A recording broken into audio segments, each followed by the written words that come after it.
Divisin in kut kanin tlai na jun ni khat chun thongpang kar chimlai kaya ramkul dimusu kwa PDF le World ka do nak chu fak chin langmang I mai ni som thum le ni khat zan nei sumilam panga tuk in World ni ral tuk nak helicopter pani in an ka na chun syam nam ngan mi zong in khochung mun kip an ka tia kwamini an chim hi mai ni som thum le ni khat zan le in zan tiang ka do na kong he pe tlain thong that nak a umri lo asana in mai ni kullen hi in a thok mi kaya ramkul le sendam kul ramri KNDF le World Cup minung zal som nga leng ka daw nak to chunga World Cup minung som jet nak lom lo an thi e a hliam mi zong tampi an umtia KNDF ni an than KMDF in minung pakhat nun nak aliam ve e minung paruk an ihliam ve tia KNDF thong than nak ni an than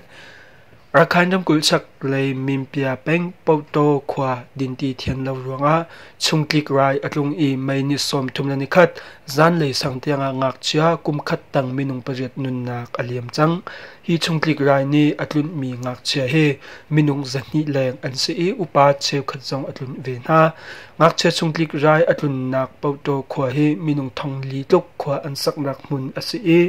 dinti harcha a tivate ti an din tia siboi nani an chim hibantuk in chindam kul ral zam nak cheu khatle Rakhine kul ral zam nak cheu khat zonga chungklik rai a I abepi in ral zam nak le chu sil ai bom chan hawin an mimpia peng poto khwa chu bom chan tu cheu khat di din ti thiang bom nak zong an pek na tia VOA ni atel World Cup na council ni June ni khat chu siang in chachon thok ding in atim nain ramchung siang in kip a sengak chia an lo tlok se yan kung ko pi chung siang in tam deu zonga sengak chia akai mi an loe siang an akai mi sengak chia an nak zong mitlom te long an se ramchung siang in hon nak cheu khat chu World Cup le palak ni an chong thleya ambulance moto he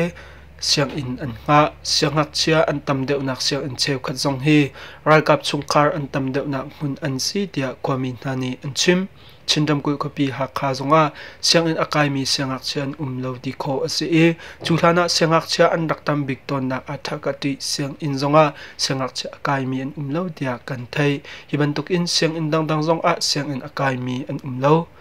World Cup uknak martial law nol chu nak chindam kul mindat kho a mi an lo nak in pol chu ni hin tiang World Cup ni an bau ri e in chungthil ri an fiar ri tia CDF ton wo ngai tu pakhat ni chim thilri fiar long selo in inzot satil zong an tha I an a ka daw nak rong a mindat ko chunga mi an lo tok ase e ko chunga a mi zai mazat zong an ma le ina ngam loin biak in he a pe tlai mi in pola an CDF in tum wo ngai tu salai tu mini thongpang kan thai ninga chun khochunga World Cup zaruk leng an tia kan thai asina in kan mit ni amu ve na lo cha a adik clear chu salo ramtang I ador mi nalaka kum upa tarle ngakchia an I an ma cha kawa hin a har khun ruani le sur tuk phone cha a har sanga in an e cheu khachu azo mi zong an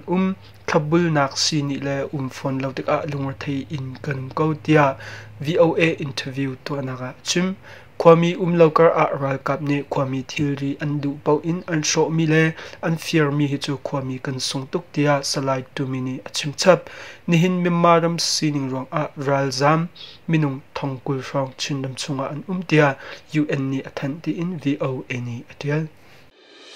Ivial hin thongpang than mi kan ngol lai nandi lak chunga lunglok nak tampi kan ngai